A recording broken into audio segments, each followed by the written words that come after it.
Assalamualaikum warahmatullahi wabarakatuh. Balik lagi di channel G3 nih guys.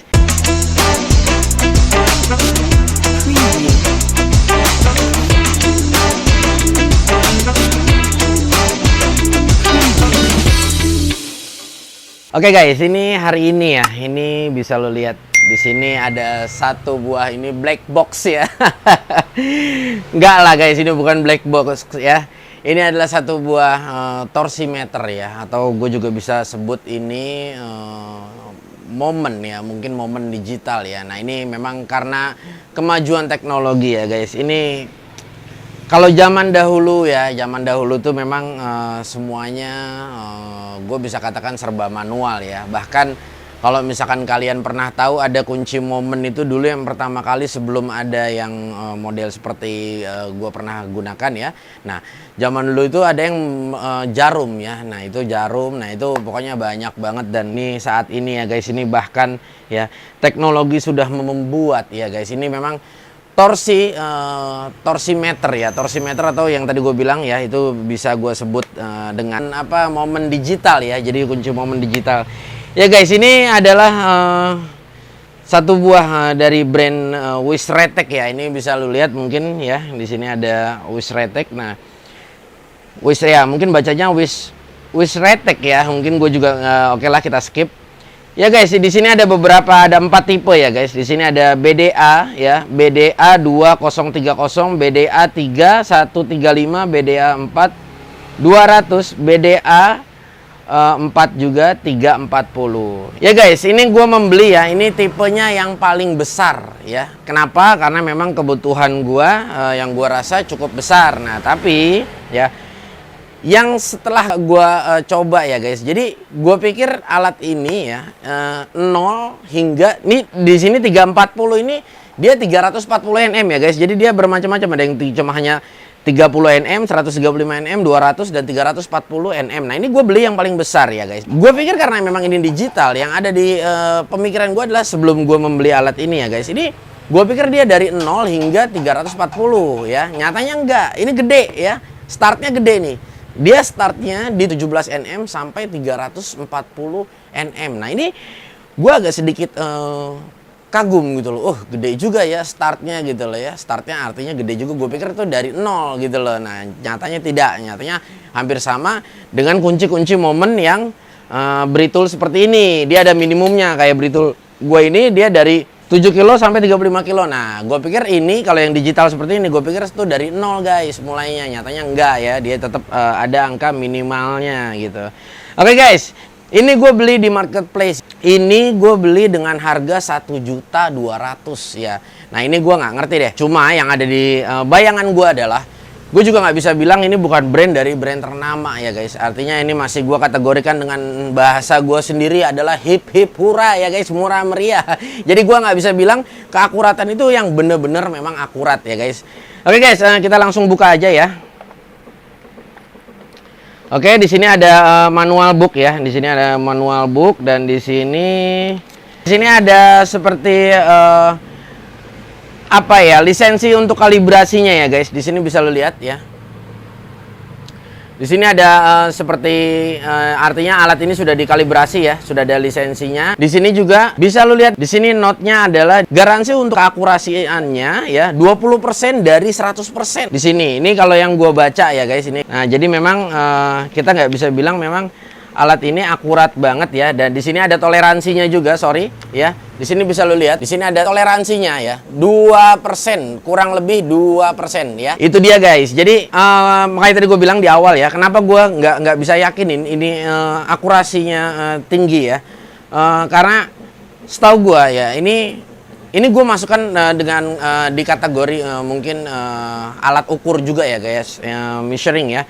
Nah, kenapa gue bilang ini tidak terlalu akurat juga? Karena gini, namanya alat ukur itu biasanya kalau yang memang akurasinya tinggi itu pasti harganya mahal. Mungkin gue juga nggak tahu ya, mungkin kalau sekelas Snap-on ngeluarin apa alat seperti ini ya, ini mungkin harganya mungkin gila gitu loh. Tapi memang ya kita kembalikan lagi, memang akurasinya memang mungkin cukup tinggi ya guys. Oke, kita lanjut. Di sini ada manual book ya, dan ini kita tidak mendapatkan baterai nih guys ya. Ini kita nggak dapatkan baterai. Nah ini sudah gue isi baterainya terlebih dahulu, baterainya A3 ya.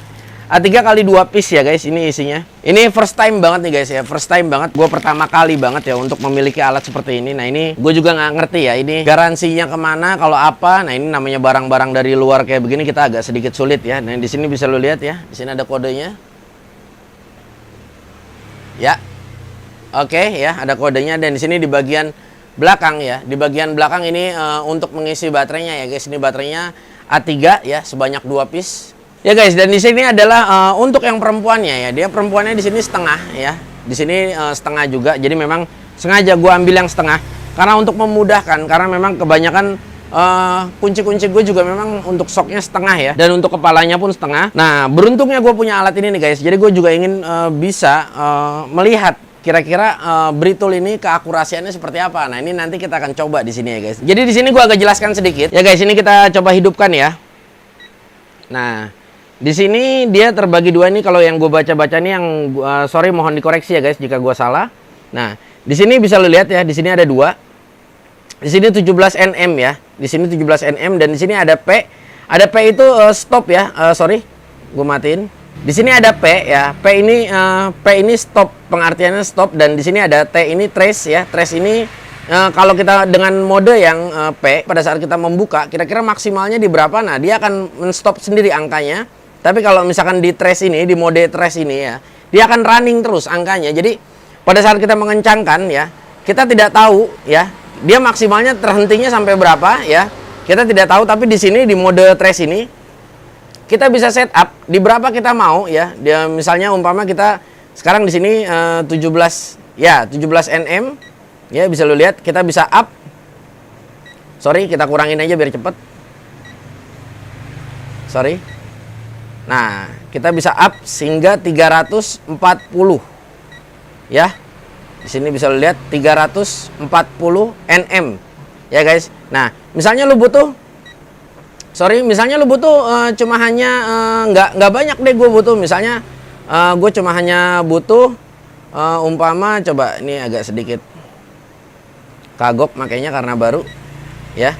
Nah, misalnya lo butuh 17 nm. Nah, itu tinggal lo pada saat lo nanti gue akan memberikan contoh. Pada saat lo sudah menemukan maksimalnya di 17 nm itu, dia akan berbunyi guys. Dia akan berbunyi, akan memberikan warning ya. Ini gue berikan sedikit contoh. Misalnya kita buka di 18 nm aja ya. Di 18 nm gue berikan contoh. Ya guys, ini gue coba di posisi trace ya. Nah, jadi ini gue setup di 18 nm ya guys. Kita coba di 18 nm. Nah, bisa lo lihat ya guys. Ini trace ya. Trace jadi dia jalan terus angkanya. Dia angkanya jalan terus, dan tadi kan gue set di 18 nm ya. Jadi sekarang coba bisa lihat ya, di sini ada di 20, 23. Nah, ini tergantung tekanan gue ya, bisa lebih juga. Nah, bisa lo lihat. Nah, dia akan memberikan warning ya. Di sini ada suara dan dia ada lampunya. Nah, tapi kalau pada saat kita pindah ke mode P stop ini ya. Nah, ini kita pada saat kita tekan, dia maksimalnya di berapa, dia akan terhenti.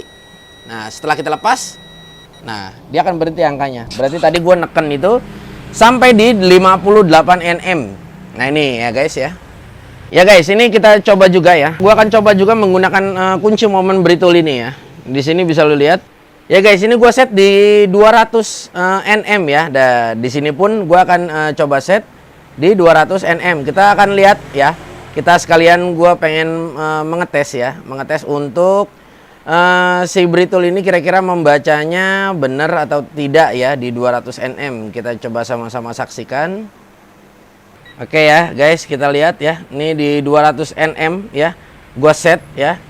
Kita coba pakai mode yang P stop ya. Kita coba untuk awal yang ini dulu. Mencoba ya guys ya, 200 nm ya. Kita samakan di 200 nm. Oke guys, kita ambil yang kendor aja. Ini yang ini udah kendor. Kita coba masukin di 200 nm.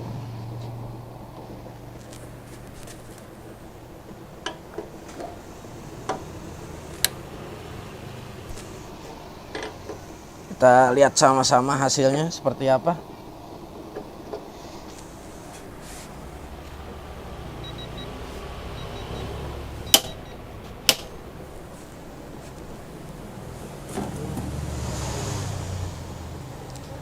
di 189,6 ya, hampir 190 Nm ya. Ini toleransinya ya. Lagi-lagi memang pasti ada toleransinya. Ini di mode stop ya. Kita coba di mode trace-nya. Kita lihat. Wait. Gue coba balik dulu. Kita coba di mode trace. Oke.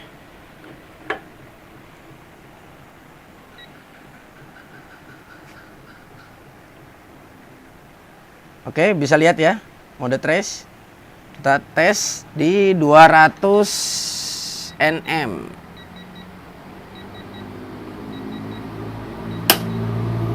Nah, ya guys ya, tadi bisa lu lihat ya, itu beberapa gua mencoba dengan metode gua sendiri ya guys.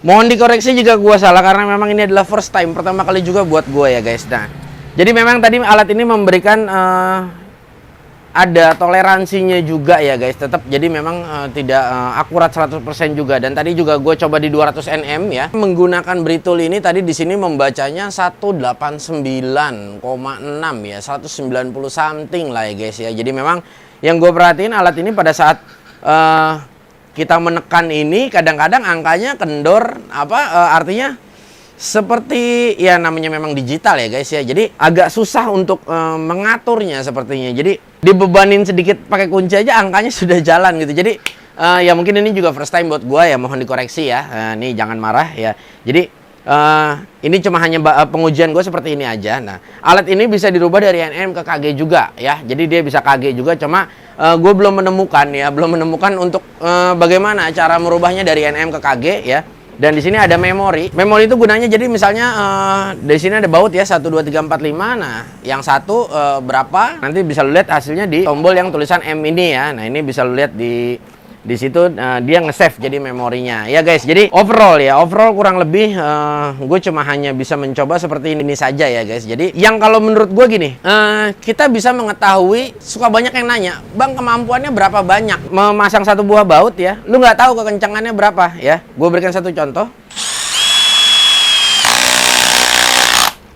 Nah, ini gue berikan satu contoh ya guys. Jadi kalau misalkan kalian ya, coba dong, kan kadang-kadang suka ada yang nanya ya, kalau pakai impact kekuatannya berapa gitu.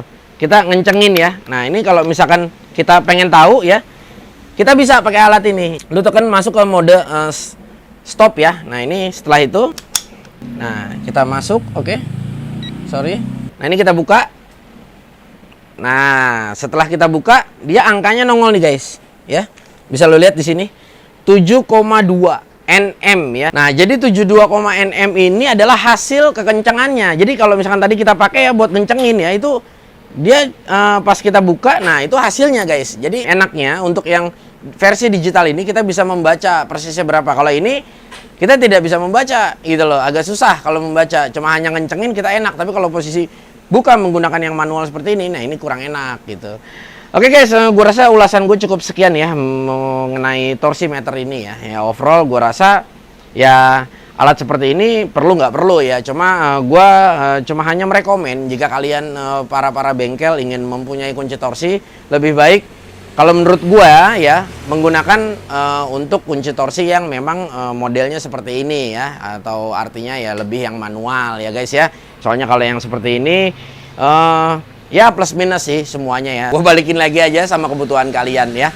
Oke guys, gue rasa cukup sekian ya perjumpaan kita di hari ini ya. Terima kasih banyak buat lo yang udah nonton. Jangan lupa di like, share, komen, dan subscribe. Sampai ketemu di video-video selanjutnya. Wassalamualaikum.